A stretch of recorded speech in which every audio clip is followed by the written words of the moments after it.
Livro O Maravilhoso Nome de Jesus, de E.W. Kenyon. Capítulo 9. O Livro de Atos. Atos 2:38 diz: Arrependei-vos, e cada um de vós seja batizado em nome de Jesus Cristo. Este primeiro uso do nome de Jesus deve ter atingido os judeus com uma força peculiar. 50 dias antes, haviam-no pendurado completamente desnudo sobre uma cruz. Agora, 3.000 deles clamavam: Que faremos, irmãos? Respondeu-lhes Pedro: Arrependei-vos, e cada um de vós seja batizado em nome de Jesus Cristo para a remissão dos vossos pecados. Isto significava uma ruptura com o judaísmo, embora isto ainda não estivesse claro em suas mentes. Ser batizado nesse nome consistia em assumi-lo e levar o estigma desse nome entre seus companheiros judeus. O primeiro milagre no nome. No terceiro capítulo, temos seu primeiro uso público. Pedro e João estavam subindo ao templo para adorar. Eles não haviam ainda se separado da prática do culto no templo. E quando chegaram à porta do templo, chamada Formosa, viram um aleijado que estava deitado ali, sujo e desamparado, com as mãos estendidas, implorando uma esmola. Pedro, fitando-o juntamente com João, disse: Olha para nós. E ele, esperando receber alguma coisa, olhava-os atentamente. Então disse Pedro: Não possuo nem prata nem ouro, mas o que tenho, isso te dou. Posso ver o seu olhar de desapontamento seguido de uma expressão mistificada com seus olhos, voltado para esses dois humildes pescadores. Pedro continuou: Em nome de Jesus Cristo Nazareno, anda. E, imediatamente, um estremecimento passou por seu corpo. Pedro tomou pela mão e o ergueu sobre seus pés, e aqueles tornozelos que tinham sido inválidos desde a infância ficaram cheios de força de um adulto. Pela primeira vez em sua vida, este homem podia saltar, correr e andar. Durante todos os dias de sua infância, ele havia observado outros brincando, enquanto que ele mesmo era incapaz de participar de esportes, mas agora este membro impotente e inútil da sociedade palpitava com saúde e vida. Ele correu para dentro do templo, pulando, saltando e clamando em louvor a Deus. Finalmente voltou e segurou Pedro e João pelas mãos, enquanto a multidão se juntava ao redor deles, e Pedro declarou: Por que olhais tanto para nós, como se por nossa própria virtude ou santidade fizéssemos andar este homem? O Deus de Abraão, de Isaque e de Jacó, o Deus de nossos pais, glorificou a seu filho Jesus, a quem vós entregastes e perante a face de Pilatos negastes, tendo ele determinado que fosse solto. Mas vós negastes o santo e o justo, e pedistes que se vos dessem um homem homicida, e matastes o príncipe da vida, ao qual Deus ressuscitou dos mortos, do que nós somos testemunhas, e pela fé no seu nome, fez o seu nome fortalecer a este que vedes e conheceis. Como a igreja primitiva usava o nome. Esse foi o primeiro milagre pelo nome de Jesus que foi registrado. Note que a Escritura diz: E pela fé no seu nome, fez o seu nome fortalecer a este que vedes e conheceis. E a fé que é por ele, deu a este na presença de todos vós esta perfeita saúde. Atos 3,16. Pela primeira vez, ficamos em contato vital com esse estranho poder investido no nome de Jesus. Esse milagre criou uma comoção. Os discípulos foram presos e colocados na prisão até a manhã seguinte. Por meio dele, o número de discípulos aumentou para cerca de 5.000. No dia seguinte, reuniram-se em Jerusalém as autoridades, os anciãos e os escribas, com o sumo sacerdote Anás, Caifás, João, Alexandre e todos que eram da linhagem do sumo sacerdote. E pondo-os perante eles, os arguíram: com que poder ou em nome de quem fizestes isto? Então Pedro, cheio do Espírito Santo, lhes disse: autoridades do povo e anciãos, visto que hoje somos interrogados a propósito do benefício feito a um homem enfermo e do modo por que foi curado, tomai conhecimento vós todos e todo o povo de Israel, de que, em nome de Jesus Cristo, o Nazareno, a quem vós crucificastes e a quem Deus ressuscitou dentre os mortos, sim, em seu nome é que este está curado perante vós. Este Jesus é pedra rejeitada por vós, os construtores, a qual se tornou a pedra angular. E não há salvação em nenhum outro, porque debaixo do céu não existe nenhum outro nome dado entre os homens, pelo qual importa que sejamos salvos. Atos 4, do 5 ao 12. Consternação no Sinédrio. Eles queriam saber com qual poder ou quais meios usaram ou por meio de qual nome realizaram esse ato poderoso. Pedro lhes contou que foi pelo nome de Jesus de Nazaré, a quem eles crucificaram e que Deus havia ressuscitado dentre os mortos, que pelo seu nome esse homem realmente estava sadio diante deles. Então o conselho atuou. Eles disseram: que havemos de fazer a estes homens? Porque todos os que habitam em Jerusalém é manifesto que por eles foi feito um sinal notório, e não podemos negar. Atos 4,16. Não importa quanto possamos querer negá-lo, o fato permanece diante de nós. Um homem que havia sido impotente por anos foi, de repente, curado no nome de Jesus. Milagre como este jamais aconteceu antes na história da humanidade. Ele abalou o próprio fundamento do Sinédrio. Seus homens mais sábios estavam confusos. Os discípulos foram postos de lado por um momento, enquanto o Sinédrio deliberava e, em seu medo, eles os ameaçaram. Mas para que não se divulgue mais entre o povo, ameacemo-los para que não falem mais nesse nome a homem algum. E, chamando-os, disseram-lhes que absolutamente não falassem nem ensinassem no nome de Jesus. Atos 4, 17 e 18. Parece que não se opunha tanto ao ensino da sua ressurreição, mas temia o poder desse nome, e mandaram que não ensinassem nem pregassem nesse nome, e os despediram. Os apóstolos voltaram a seus próprios companheiros e lhes contaram o que havia ocorrido.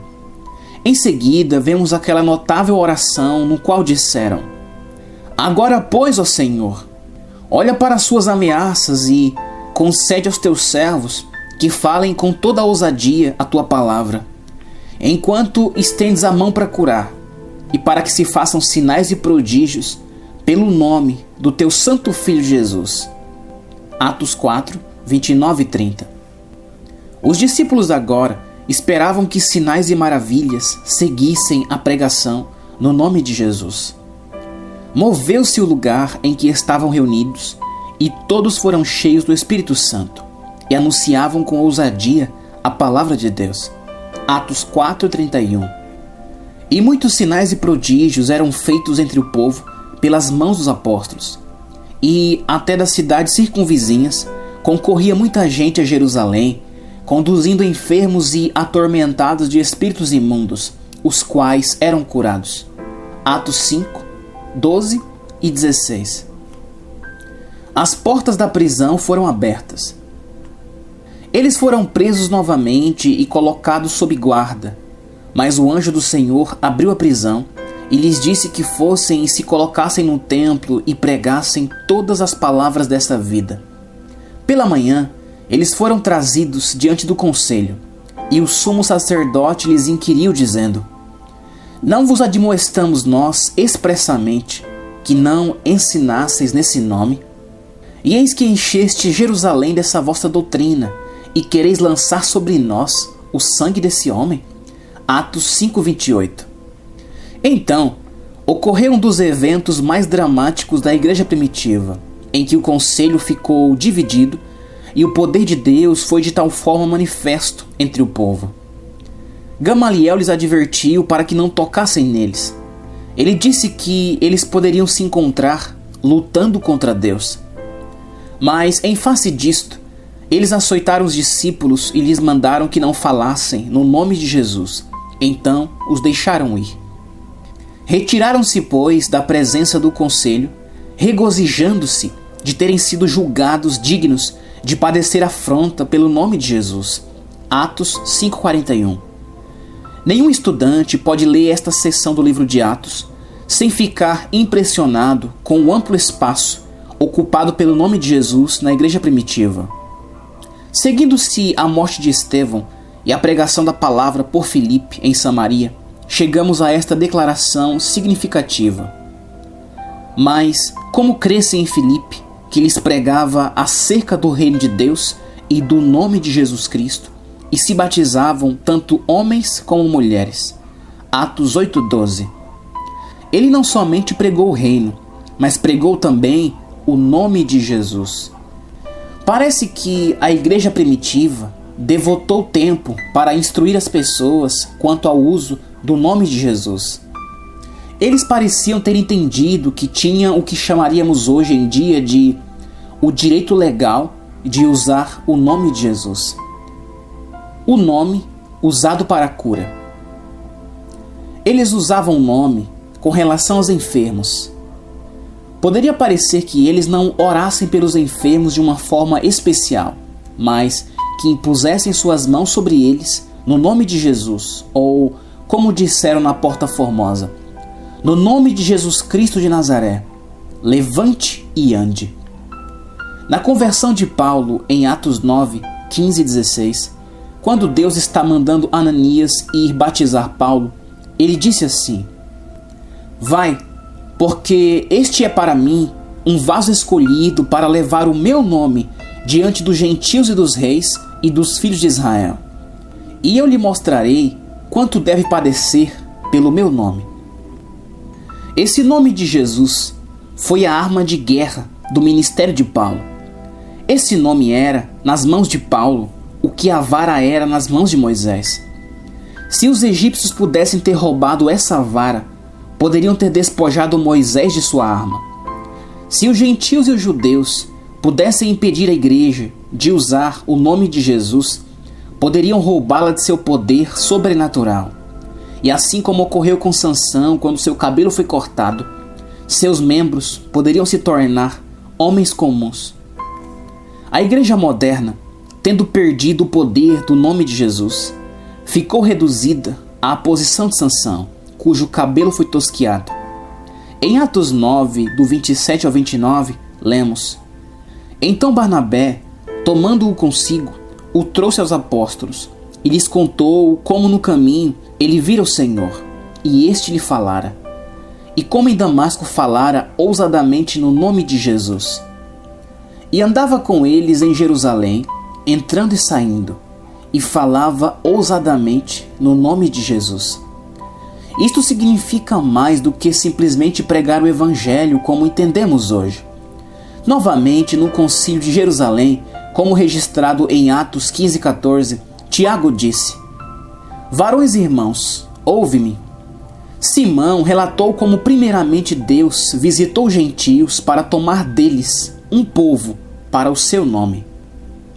Um povo reunido em torno do nome.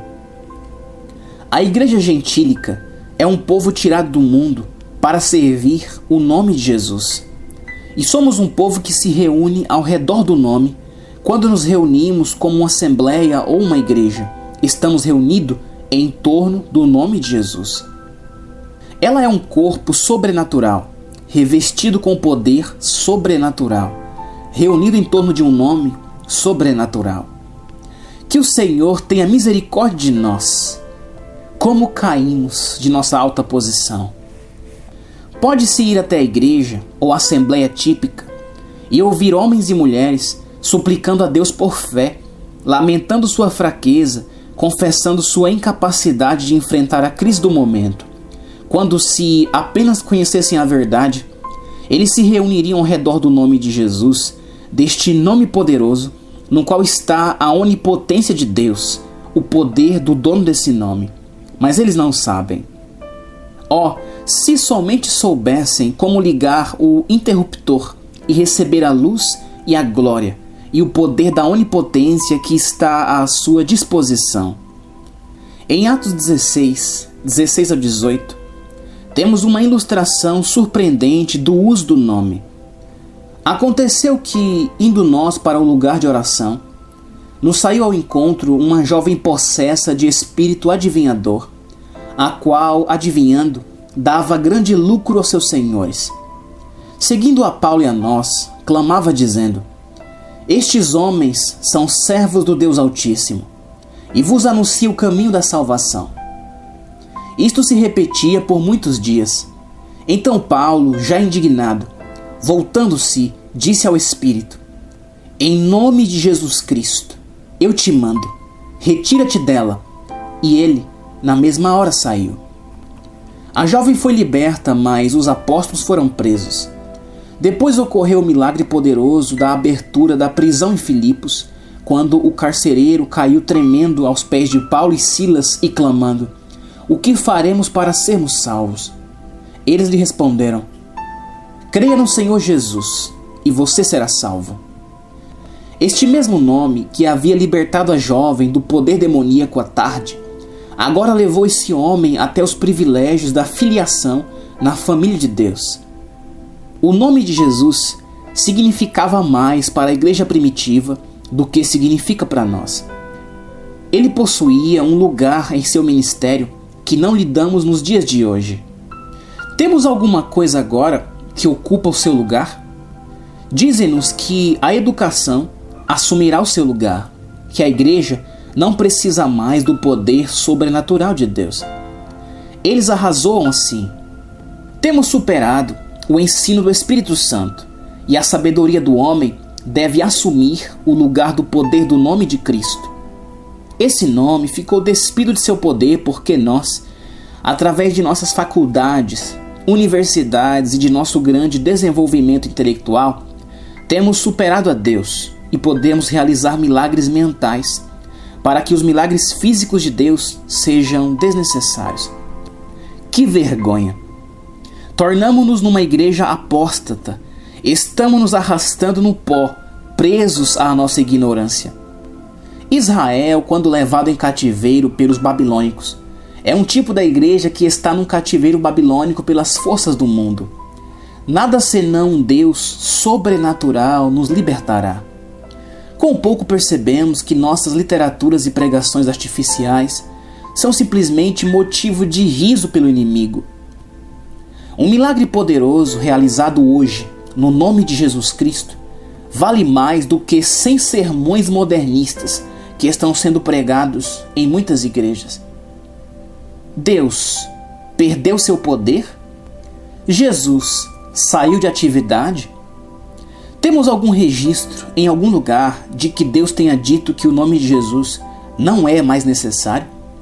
Que as faculdades, as universidades e o escolasticismo tomarão seu lugar? Leiamos outro evento notável em Atos 19, do 11 ao 17. E Deus, pelas mãos de Paulo, fazia maravilhas extraordinárias, de sorte que até os lenços e aventais se levavam do seu corpo aos enfermos, e as enfermidades fugiam deles, e os espíritos malignos saíam.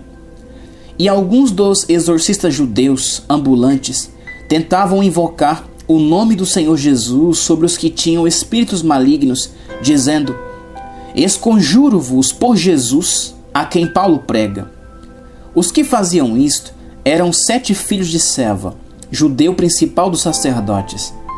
Respondendo, porém, o espírito maligno, disse: Conheço a Jesus, e bem sei quem é Paulo. Mas vós, quem sois? E, saltando neles, o homem que tinha um espírito maligno, e assenhoreando-se de 2, pôde mais do que eles, de tal maneira que, nus e feridos, fugiram daquela casa. E foi isto notório a todos que habitavam em Éfeso, tanto judeus como gregos, e caiu temor sobre todos eles, e o nome do Senhor Jesus era engrandecido. O ministério de Paulo, no nome de Jesus, era tão extraordinário, os milagres tão pronunciados que até mesmo homens ímpios e feiticeiros tentavam usá-lo. E esse nome, através das coisas poderosas que eram realizadas, foi glorificado em Éfeso. Que o nome de Jesus possa ser assim glorificado hoje em dia nas igrejas e assembleias. Poderia ser assim se os crentes soubessem sobre os seus direitos legais e como desfrutar deles. Em Atos 26:9, Paulo diz na sua defesa: bem tinha eu imaginado que contra o nome de Jesus, o Nazareno, devia eu praticar muitos males.